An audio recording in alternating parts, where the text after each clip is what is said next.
ಹಕ್ಕಿಗಳು ನಮ್ಮ ಪರಿಸರದ ಪ್ರಮುಖ ಭಾಗ. ಅವುಗಳು ಬೀಜ ಹರಡುವ ಮೂಲಕ, ಕೀಟಗಳನ್ನು ತಿನ್ನುವ ಮೂಲಕ ಪರಿಸರದ ಸಮತೋಲನ ಕಾಯುವಲ್ಲಿ ಸಹಾಯ ಮಾಡ್ತದೆ. ಹಕ್ಕಿಗಳಿಗೆ ಆಹಾರ ಹಾಕುವಂಥದ್ದು ನಮ್ಮ ಕರ್ತವ್ಯ ಮಾತ್ರ ಅಲ್ಲ, ಅದೊಂದು ಥೆರಪಿ ಅಂತ ಕೂಡ ಅನ್ನಿಸ್ತದೆ. ಯಾಕಂದರೆ ಅವುಗಳು ಬಂದು ಆ ಆಹಾರ ತಿನ್ನುವಾಗ ಅದರಿಂದ ನಮಗೆ ಆಗುವಂತಹ ಸಂತೋಷ ಕೂಡ ತುಂಬ ದೊಡ್ಡದು. ಆ ಸಂತೋಷ ಏನು ಅಂತ ಗೊತ್ತಾಗಬೇಕಿದ್ರೆ ನೀವು ನಿಮ್ಮ ಮನೆಯಲ್ಲಿ ಒಂದು ಸ್ವಲ್ಪ ಆಹಾರ ಹಕ್ಕಿಗಳಿಗೆ ಬೇಕಾಗಿ ಇಟ್ಟುಬಿಡಿ.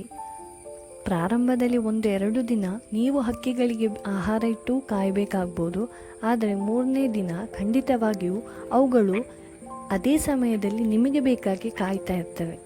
ಆಹಾರ ಇಡಲು ಪ್ರಾರಂಭಿಸಿದ ಸ್ವಲ್ಪ ದಿನಗಳಲ್ಲೇ ನಿಮ್ಮ ಸುತ್ತಮುತ್ತಲು ಎಷ್ಟು ಪ್ರಭೇದದ ಹಕ್ಕಿಗಳಿವೆ ಅಂತ ನಿಮಗೂ ಗೊತ್ತಾಗಲಿಕ್ಕೆ ಸ್ಟಾರ್ಟ್ ಆಗ್ತದೆ.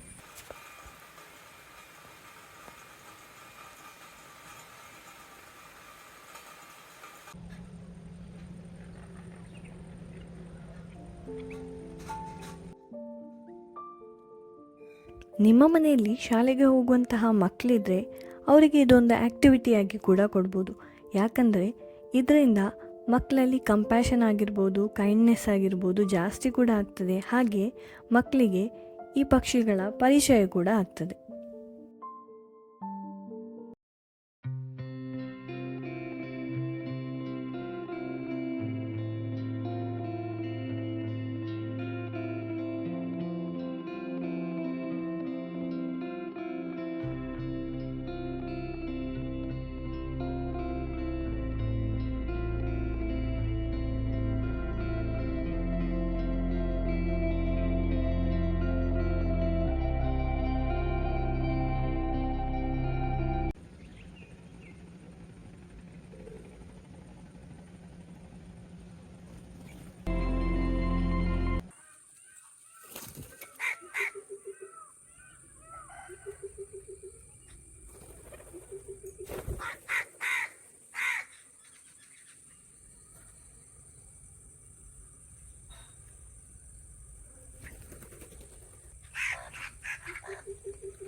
ನಮ್ಮ ಅಮ್ಮ ಪ್ರತಿ ದಿವಸ ಇಡ್ತಾ ಇದ್ದ ಆಹಾರ ಈಗ ಇಷ್ಟೆಲ್ಲ ಪಕ್ಷಿಗಳನ್ನು ಆಕರ್ಷಿಸ್ತಾ ಉಂಟು. ಇಷ್ಟೆಲ್ಲ ಸಂಖ್ಯೆಯಲ್ಲಿ ಬರುವ ಪಕ್ಷಿಗಳನ್ನು ನೋಡಿ ನಮಗೂ ಕೂಡ ಆಹಾರ ಇಡಲಿಕ್ಕೆ ಇಂಟ್ರೆಸ್ಟ್ ಕೂಡ ಡೆವಲಪ್ ಆಯಿತು. ಈಗ ಪ್ರತಿದಿನ ನಾವಿಡುವ ಆಹಾರಕ್ಕೆ ಅವುಗಳು ಕಾಯೋದು ನೋಡಿ ನಮಗೂ ಕೂಡ ಬಹಳ ಸಂತೋಷ ಆಗ್ತಾ ಇದೆ. ಆದ್ದರಿಂದಲೇ ಇದನ್ನೆಲ್ಲ ಸೆರೆ ಹಿಡಿದು ಈ ವಿಡಿಯೋ ಮುಖಾಂತರ ಇಲ್ಲಿ ಹಂಚಿಕೊಳ್ಳಲಾಗಿದೆ. ಹಾಗೆ ಈ ವಿಡಿಯೋ ನೋಡಿ ನಿಮಗೆ ಇಷ್ಟ ಆದಲ್ಲಿ ನೀವು ಈ ಚಾನಲನ್ನು ಸಬ್ಸ್ಕ್ರೈಬ್ ಮಾಡಿ, ಹಾಗೆ ಶೇರ್ ಮಾಡಿ, ಲೈಕ್ ಹಾಗೂ ಕಮೆಂಟ್ ಮಾಡಿ. ಅದೇ ರೀತಿ ನೀವು ಕೂಡ ನಾಳೆಯಿಂದ ಸ್ವಲ್ಪ ಆಹಾರವನ್ನು ಪಕ್ಷಿಗಳಿಗಾಗಿ ಮೀಸಲಿಡಿ.